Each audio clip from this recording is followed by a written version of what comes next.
कधी काळी देशातील सर्वात श्रीमंत व्यक्तींमध्ये गणना होणारे रेमंड कंपनीचे मालक विजयपत सिंघानिया.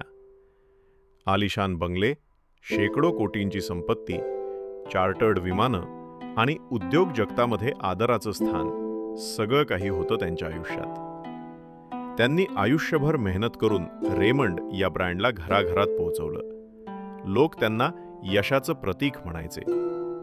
पण आज त्या यशाच्या मागे लपलेली एक हृदयद्रावक गोष्ट आहे.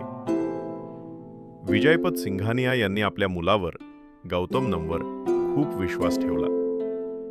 माझ्या मुलाला देणं म्हणजे माझं भविष्य सुरक्षित आहे, असा विचार करून त्यांनी आपल्या सर्व मालमत्तेचा हक्क, बंगले, कंपनीचे शेअर्स, संपत्ती, सगळं मुलाच्या नावावर केलं. पण काही वर्षांनी हाच मुलगा स्वतःच्या वडिलांना त्यांच्या घरातून बाहेर काढतो, ज्या घरात त्यांनी आपल्या आयुष्याची प्रत्येक आठवण बांधली.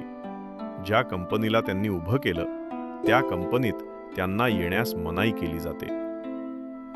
एक काळ होता जेव्हा मुंबईच्या उंच इमारतींमधील आलिशान पेंटहाऊस त्यांचं घर होतं, आणि आज तेच वडील भाड्याच्या घरात एकटे राहतात. संपत्ती अजूनही त्यांच्या नावावर नाही, आणि मुलाने दरवाजाही बंद केला. ही गोष्ट फक्त एका वडिलांची नाही, तर त्या प्रत्येक व्यक्तीची आहे जी आयुष्यभर कष्ट करते, मुलांच्या भविष्यासाठी, घरासाठी, सुखासाठी, पण स्वतःच्या वृद्धापकाळाच्या सुरक्षिततेसाठी काहीच ठेवत नाही.